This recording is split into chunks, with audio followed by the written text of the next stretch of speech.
మీకు బాహుబలి స్టోరీ తెలుసు కదా. బిచ్చాలదేవ అవిటివాడు కాబట్టి వాళ్ళ తమ్ముడికి రాజ్యం ఇస్తారు. అలానే ధృతరాష్ట్రుడు చూపు లేనివాడు కాబట్టి రాజు కాలేడని, పాండుని రాజుని చేయాలని విదురుడు మహామంత్రిగా ధర్మం చెప్తాడు. దానికి అందరూ యాక్సెప్ట్ చేసి పాండుని రాజుని చేసేస్తారు. చిన్నప్పటి నుండి సింహాసనం మీద ఎన్నో ఆశలు పెట్టుకున్న ధృతరాష్ట్రుడు పాండు మీద ద్వేషం పెంచుకుంటాడు.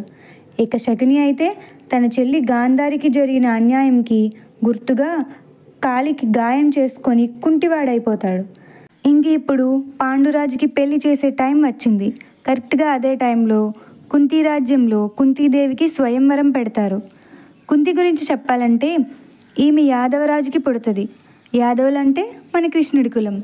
కానీ కుంతీరాజు ఈమెని దత్తత తీసుకుంటాడు. ఈ కుంతీదేవి ఎన్నో నెలలు దుర్వాస మహర్షికి సేవ చేసింది. ఇతనికి కోపం చాలా ఎక్కువ.